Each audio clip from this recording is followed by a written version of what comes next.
Hi, I'm Paul. And I'm Ming. And welcome to Skip the Rulebook, your Bifrost across the vastness of the rulebook to the celestial world of your new game. Today we are battling the gods in 9 worlds. In this game you'll take on the mantle of one of the Norse gods, taking part in the eternal battle to control the 9 realms. The only question is, are you worthy to wield the power? Box, let's skip the rulebook.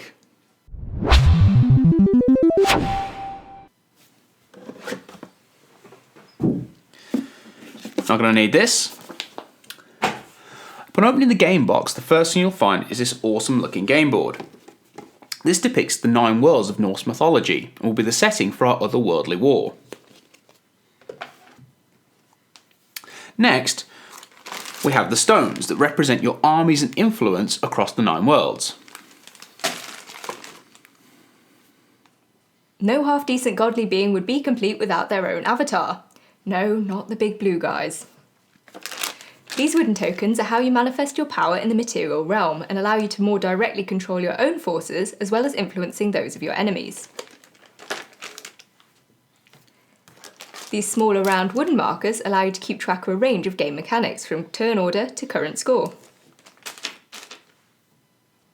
Next we have the character cards. These are used during the game to collect and marshal your forces before they're summoned to the 9 worlds. These cards are double-sided, with the blank side used in the standard game. The other side carries a unique ability for each character, which is one of the options in the advanced game. The game also allows you to harness godly powers through control of each of the 9 worlds. These small round tokens are used in the advanced version of the game to randomise allocation of those powers.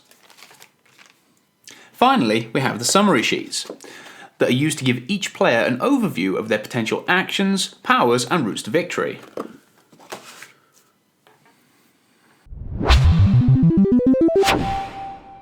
Begin by unfolding the game board in the centre of the play area.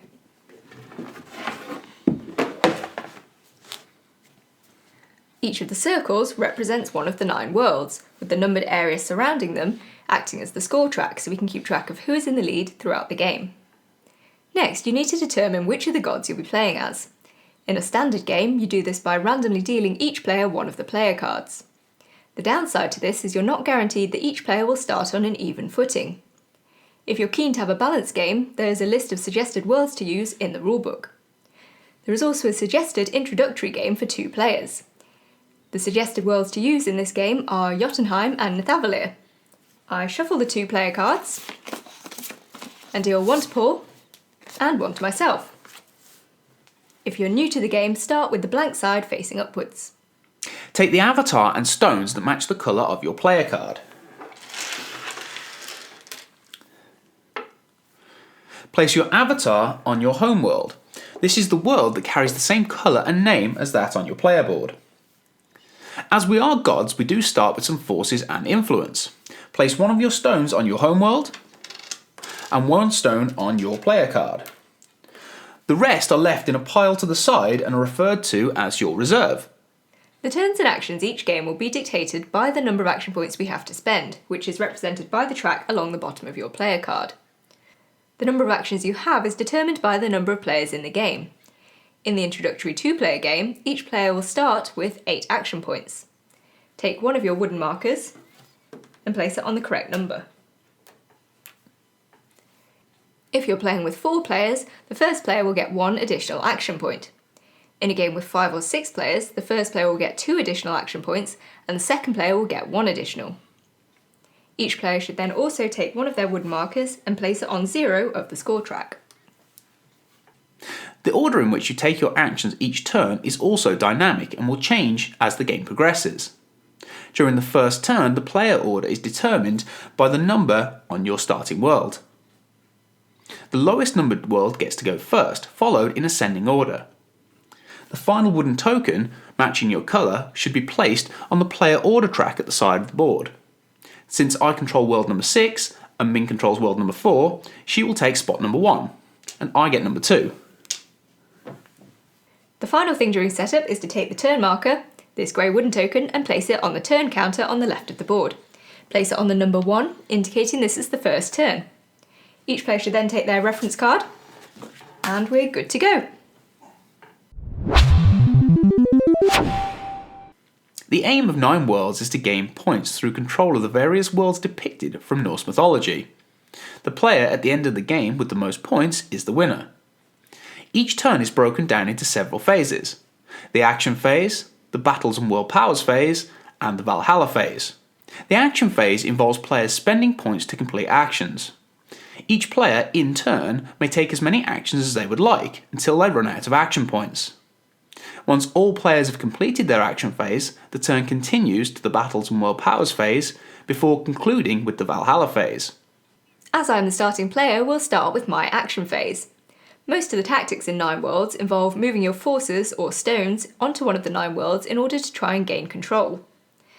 Only stones that are on your player card can be summoned to the 9 worlds, so at the moment I only have 1 stone available. So for my first action, I'm going to move stones from my reserve onto my player card, ready to be deployed later. To do this, I pay 1 action point per stone that I wish to move. In 9 worlds, you can repeat actions as many times as you like, as long as you have the action points to pay for them. So I'm going to move another stone. For my next action, I'm going to start summoning some of my forces to the 9 worlds in order to start carving out my niche. The cost of doing certain actions depends on the circumstances. For example, if I wish to move one of the stones from my player card to a world containing my avatar, I must pay 1 action point. If, however, I want to place a stone in one of the other 8 worlds, I must pay 2 action points.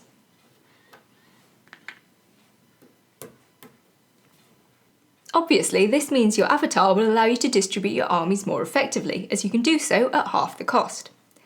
At the moment, my avatar is resting snugly on my homeworld. I can, as another action, choose to spend 1 point to move my avatar to an adjacent world. I think I'm going to head for Valhalla. This means if I now move 1 stone from my player card to Valhalla, I can do so at the cost of only 1 point.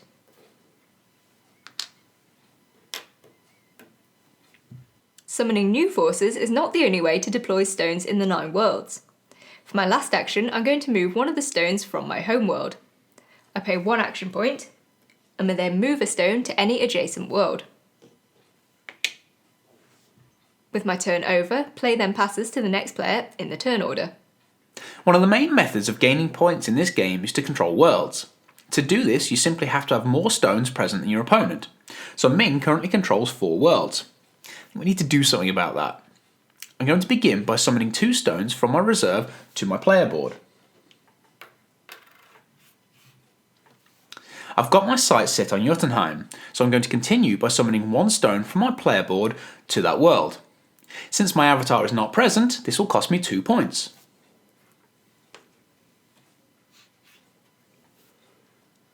To gain control, I could summon another stone, but I do have another more aggressive option available to me. As an action, you can elect to move another player's stones instead of your own. This action is again dependent on your avatars. If you wish to move an opponent's stone to an adjacent world, but there are no avatars present, as is currently the case in Jotunheim, then that will cost you 2 points. Get out. If my avatar had been present, this would have cost me 1 less point, as my avatar would presumably have been flexing his or her muscles and generally being intimidating. If Ming's avatar had been present, it would have cost me 1 extra point. I imagine the reason's probably the same. Intimidation does seem to be big in Norse mythology. The next aggressive action I have available to me is moving an opponent's avatar. If you wish to use this action, you pay 2 points, and then move your chosen avatar to an adjacent world. Since I'm trying to solidify control on Jotunheim, I'm going to move Ming's avatar a little bit further away. With all players' action points spent, the action phase is over. The game then continues with the battles and world powers phase. This only occurs on worlds that have more than 5 stones. As this is not the case at present, we can skip both this phase and the Valhalla phase for now, which means the turn is over. To begin the next turn, we start by moving the turn marker on by 1. We then determine the player order. The first player is the player who has the most stones on the 9 worlds, in this case Ming. The remaining players are then placed in descending order of stones. If there is a tie, then the player with the most worlds under his control would be placed ahead. If it's still a tie, then the player with the most stones on Asgard would be ahead. It's possible, although unlikely, that it may still be a tie. If this is the case, then simply work your way through the worlds in ascending order until one player has got more stones. They are then placed ahead. The final bit we do before beginning the next turn is replenishing our action points. While the number of points is determined by the number of players and the player order, there is one way it can be reduced. If you lose control of your homeworld, you gain one less action point. Since Paul took Jotunheim off me last turn, I only get 7 action points this turn. The next action is one I can use to try and get my own back. By spending 3 action points, I can move one of my opponent's stones to Helheim. This is the region at the bottom of the board. Helheim is the Norse underworld, so is generally considered to be a bad place, and stones here actually give you negative points. Get over there, you. I'm going to use my last few action points to try and consolidate my forces on my homeworld to get back that action point next turn. I'm going to use my last 4 points to move all my stones back here. The final action of any budding god is to save your forces from hell. We're just that benevolent. Start by spending 1 point per stone that you wish to move from Helheim to your reserve. I'm now going to continue my offensive by summoning both of these 2 stones to Jotunheim. This will cost me 2 points each as there are no avatars present. I'm going to finish up by bolstering my defences on my homeworld. I'm going to summon 2 stones to my player card at 1 point each. I can then summon one of these stones to my homeworld. This costs me 1 point since my avatar is present. With the action phase complete, we now check to see if any battles take place. As Jotunheim now has more than 5 stones on it, a battle would occur here. Battles are a pretty simple affair. In player order, each player has to remove 1 stone until there are exactly 5 stones left. Since I was the first player, I will have to remove a stone first and place it back in my reserve. Since that now leaves us with only 5 stones in that world, the battle is over and Paul does not have to remove any stones. If, after a battle, you end up with the most number of stones in that world, you are considered to have gained control of it. So in this case, as I have 3 against Paul's 2, I have won the battle. If 2 players have the same number of stones, then it is a tie and neither player has gained control. It's worth noting that while avatars do not count as units in battle, they can be used to break ties. So for example, if 2 players had the same number of stones but 1 player also had their avatar in that world, that player would have gained control. Norse mythology is littered with tales of the honoured dead. Death during battle is seen to be a great honour. If you had to remove a stone but won the battle, you place that stone onto Valhalla instead of your reserve. This honoured dead get to go to what is essentially heaven, if heaven involved endless battles and feasting. Takes all sorts, I guess. So this guy gets to be placed on Valhalla at the top of the board. Only one of the victorious player's stones gets to go to Valhalla, even if more than 1 was removed during the battle. The rest are placed back into your reserve pile. Once the battle phase is complete, we can then move to the World Powers phase. Each of the 9 worlds can enact a great power represented by the circular icons on the world. These powers can be wielded by the players that control that world, provided there is enough strength present. Any world that has 5 stones on it has their world power activated.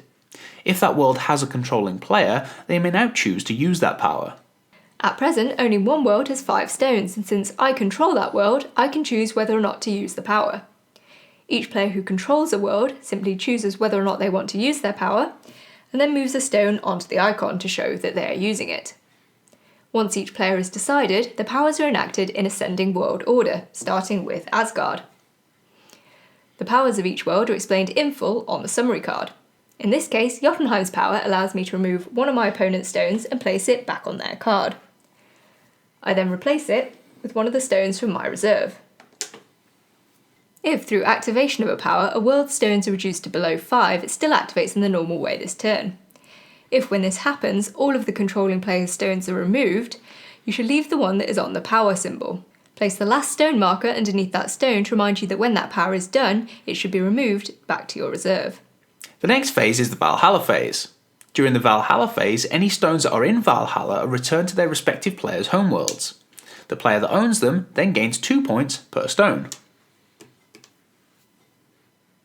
Aside from points gained from Valhalla, scoring of points only occurs after the 3rd, 6th and 9th turns. After each of those turns, players gain points for each of the following things. 1 point for each stone on your player card, 2 points for each stone anywhere in the 9 worlds, 1 point for each world in which you have a stone, 5 points for each world you control, 3 points for each world in which you are drawing for control, and finally you lose 2 points for any stone in Helheim. You should choose at the start of your game how many turns you wish it to last. 3 turns is considered an introductory game, 6 turns is considered a standard game, and 9 turns is considered a long game. Once you've reached your chosen turn number, the game ends. Tally up your final points total, the player with the most points wins. In the event of a tie, the player who controls the most worlds wins. If it's still a tie, then the player with the most stones anywhere on the 9 worlds is the winner. There are a number of different variant rule sets for 9 worlds, which allows you to customise the game to play it in the way you find most fun. The first of these variant rules is for 2-player games. At the start of the game, each player takes 2 player cards instead of 1, and thus gets 2 colours of stones and avatars. Each player in essence plays as 2 players. At the end of the game, each player adds together the points from both of their colours, and the highest combined score wins. The next variant involves the world powers. Inside the box you'll find cardboard tokens with the graphics of the world powers on them. These can be used at the start of the game to randomly allocate the powers. This means that not only are they in generally different places, but they also activate in a different order. You also have the option of using the avatar powers. This involves the reverse side of the player boards. Each avatar will gain a unique power, which is explained in full on the board. The final variant is team play, which comes in 2 types, pacts and alliances. In both types of team game, players join up in teams of 2, which obviously limits it to 4 and 6 player games. In a pact game, each player is considered separate when it comes to working out who controls worlds or world powers. Players in each team then add together their points at the end of the game. In an alliance game, players add together their stones when working out who controls each world or world power. In essence, their forces are treated as one. They then add together their points in the same way as for a pact game at the end of the game. That's it from us at Skip the Rulebook. If you've enjoyed this video, please hit like. If you want to hear more from Skip the Rulebook, press subscribe. You can also find out more about us on Facebook, Twitter and skiptherulebook.com. Join us next time for your chance to jump into that brand new board game without having to do any of the tedious rule reading. See you later.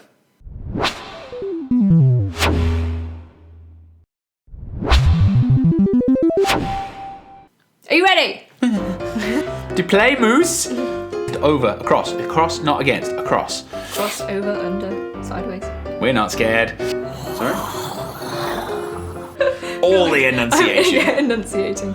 To be deployed later. Okay. Oh, sorry, I was kind of fishing. We then move. Do do do do do. I don't know what. If you were Odin, you'd say, "Good me." Helheim.